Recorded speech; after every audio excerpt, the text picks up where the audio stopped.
Chères entreprises, Madame la Ministre, vous êtes une soixantaine d'entreprises présentes ici. Vous êtes plus d'une trentaine d'entreprises qui seraient labellisées aujourd'hui ou formellement labellisées. C'est un très beau succès et je me souviens, chère Sophie, c'était en 2019, fin 2019, les 4 premières entreprises étaient labellisées. Vous étiez déjà à nos côtés, vous en étiez l'instigatrice. Les aidants, c'est un sujet majeur. 8 millions d'aidants en France, que ce soit pour un enfant handicapé, une personne âgée, un proche vulnérable. C'est un sujet majeur parce qu'il en va en même temps de la conciliation de sa vie personnelle et de sa vie professionnelle. Il en va aussi de leur santé, il en va aussi de leur capacité à reprendre une activité, à se reconvertir professionnellement. Et donc, il faut pouvoir les accompagner quand ils sont en entreprise.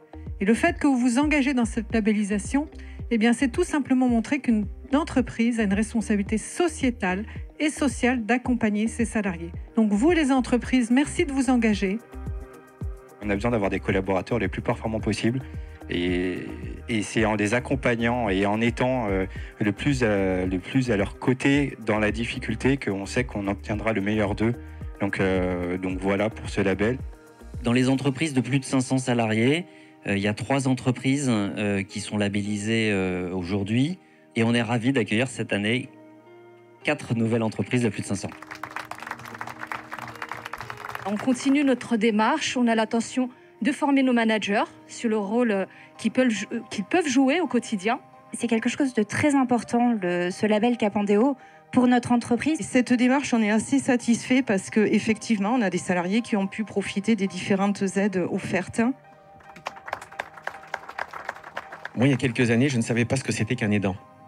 Voilà, je ne connaissais pas ça et je pensais que le malheur arrivait aux autres mais pas à soi. On est ravis de vous accueillir et qu'il y a beaucoup d'entreprises Clésia, mais il y en a d'autres aussi qui sont AG2R, qui sont Malakoff Humanis et Audience.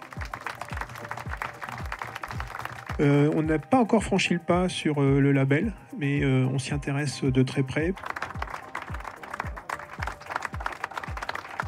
Dans la catégorie renouvellement, et ça va être intéressant de nous expliquer pourquoi vous vous renouvelez. On renouvelle parce qu'on a vu que c'était quelque chose d'essentiel pour les salariés. Merci de ces témoignages intéressants. On était très fiers d'être avec vous et puis Clésia d'être à l'initiative avec vous, Sophie, de cette démarche de labellisation. Encore une fois, 600 000 salariés accompagnés, bientôt 1 million.